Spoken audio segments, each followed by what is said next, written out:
Assalamualaikum warahmatullahi wabarakatuh.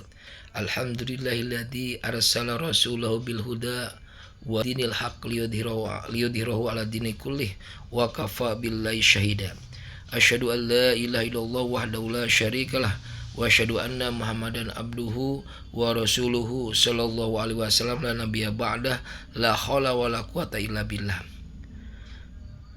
Allahumma sholli ala sayyidina Muhammad qamaril wujudi fi hadal yaum wa fi kulli yaumin fi yaumil maud sirran wa jahran fi dini wa dunya ya wal akhirah. Alhamdulillah pada malam hari ini kita bertemu kembali dalam tema yang berbeda, yaitu dengan tema nasihatilah dirimu terlebih dahulu. Ini tema yang sangat berat bagi para ustadz. Kebetulan saya pribadi bukan ustadz, bukan siapa-siapa, hanya berbagi nasihat-nasihat apa yang disampaikan oleh Syekh Abdul Qadir Al-Jailani. Para khotib sebelum menyampaikan isi ceramahnya, dia mewasiatkan diri pribadi. Jadi para ustadz, para kiai sebetulnya untuk menyampaikan nasihat-nasihat itu yaitu pada intinya untuk menasihati pribadi. Dan saya pun di sini sebetulnya untuk menasihati saya sendiri. Nah, kata beliau, nasihatilah dirimu terlebih dahulu sebagaimana dalam Al-Qur'an, ku anfusakum wa ahlikum naro. Jagalah dirimu dan keluargamu dari api neraka. Nasihatilah dirimu baru kemudian menasihati orang lain. Kata Syekh Abdul Qadir Al-Jailani, engkau harus lebih memperhatikan nasib dirimu, jangan engkau menoleh pada orang lain. Jadi ini bekal bagi para ustadz, jadi harus menyiapkan diri pribadi untuk menjadi hamba-hamba yang menjadi uswatun hasanah, menjadi contoh yang baik. Kata Syekh, janganlah engkau menoleh pada orang lain sedangkan dirimu masih ada sesuatu yang harus diperbaiki. Jadi ketika menyampaikan itu sama-sama memperbaiki diri. Kata beliau, celaka engkau ingin menyelamatkan orang lain sedangkan dirimu sendiri dalam keadaan buta. Jadi seperti orang buta itu tidak bisa menuntun orang lain karena matanya itu tidak bisa melihat. Nah, ketika menyampaikan ceramah pun engkau ingin menyelamatkan orang lain sedangkan dirimu dalam keadaan buta. Tapi di sini dalam surat Al-As, wa tawassaw bil haq wa tawassaw bis sabr. Nasihat menasihatilah dalam kebenaran dan nasihat menasihati dengan sabar. Nah, siapa lagi yang menyampaikan kalau tidak para ulama, para ustadz, para kiai?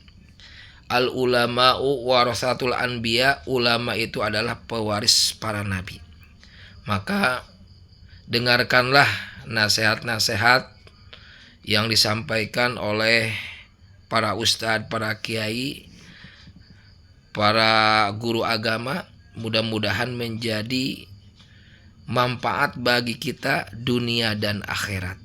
Dan sebetulnya itu yang disampaikan pada intinya adalah untuk dirinya.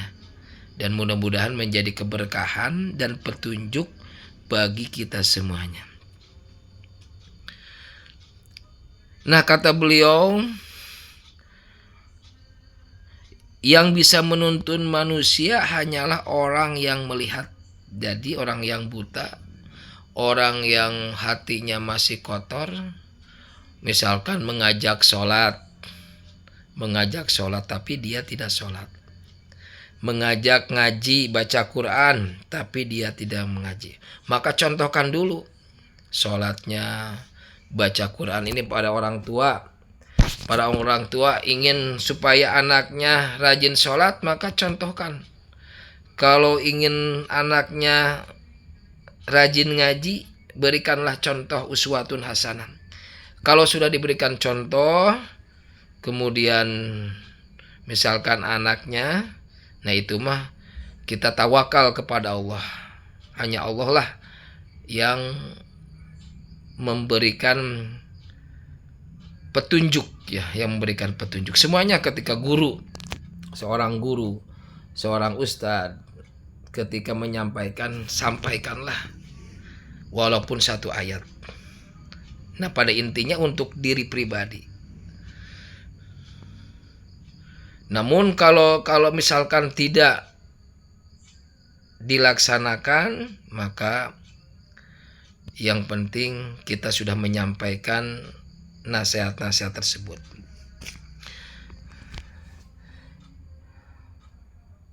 Di sini yang dapat menuntun manusia adalah orang yang bisa melihat.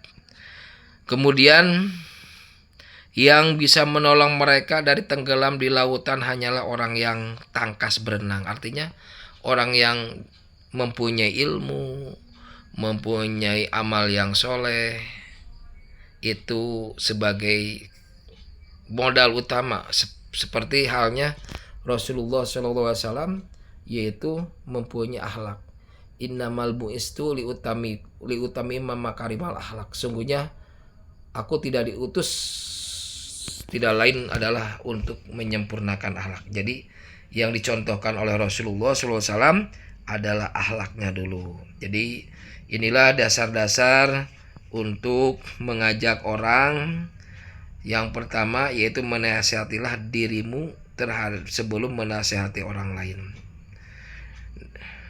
Nah, ini pun mudah-mudahan menjadi keberkahan bagi kita semuanya.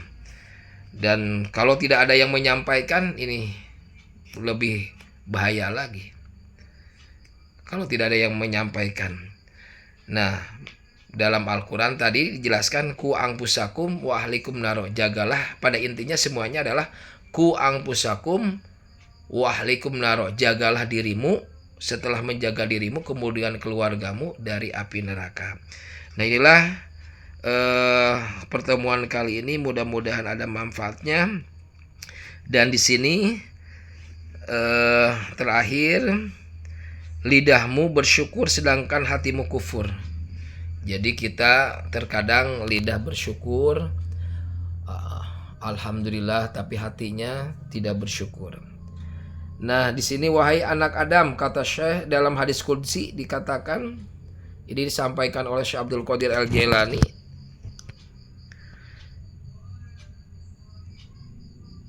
Wahai anak Adam, kebaikanku turun kepadamu sedangkan keburukanmu naik kepadaku. Jadi Allah Subhanahu wa taala Ar-Rahman Ar-Rahim. Ar-Rahman memberikan kenikmatan di dunia ini. Memberikan kebaikan-kebaikan, yang baik-baik itu berasal dari Allah, yang jelek-jelek adalah berasal dari kita semuanya. Nah, jadi pada intinya dari hadis qudsi ini, marilah kita semuanya untuk mentaati Allah, melaksanakan perintah Allah. Jangan hanya saja Allah menurunkan kebaikan sementara kita melakukan keburukan naik kepada Allah Subhanahu wa taala. Maka berikanlah Allah menurunkan kebaikan, maka kita pun sama untuk melaksanakan perintah Allah. Demikian ceramah kali ini, mudah-mudahan ada manfaatnya dari nasihat Syekh Abdul Qadir Al-Jailani, yaitu tentang menasihati dirimu terlebih dahulu sebelum menasihati orang lain. Wa iyyakum syu'ban paminallah wa iyyakum hata'am pamini. Wassalamualaikum warahmatullahi wabarakatuh.